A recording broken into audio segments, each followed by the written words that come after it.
फक्त एका तेलाची बाटली घ्यायची होती आणि शॉपिंगचं बिल झालं 3,000. कसं ते सांगते, व्हिडिओ शेवटपर्यंत नक्की बघा.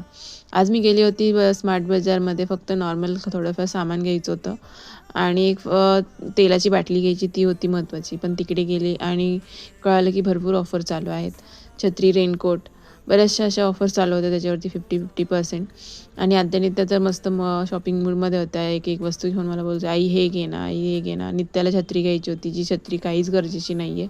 आणि मी पण भरपूर असं काही ग्रॉसरीचं वगैरे सामान बघत होते की जे मला घ्यायचं होतं, बट मी नाही घेतलं.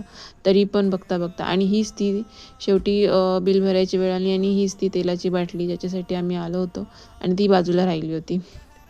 आद्यनित्याच्याकडे कलर घे, आई कलर पेंटिंग घे, हे त्यांचं नेहमीच चालू असतं. तर अशा प्रकारे फक्त तेलाची बाटली घ्यायला गेलो आणि झाले 3,000ची शॉपिंग करून आलो. तुमच्यासोबत पण असा कधी स्कॅम झाला आहे का? कमेंटमध्ये नक्की सांगा. भेटूयाच अजून एका नवीन व्हिडिओमध्ये. तोपर्यंत चॅनलला सबस्क्राईब करा. बाय.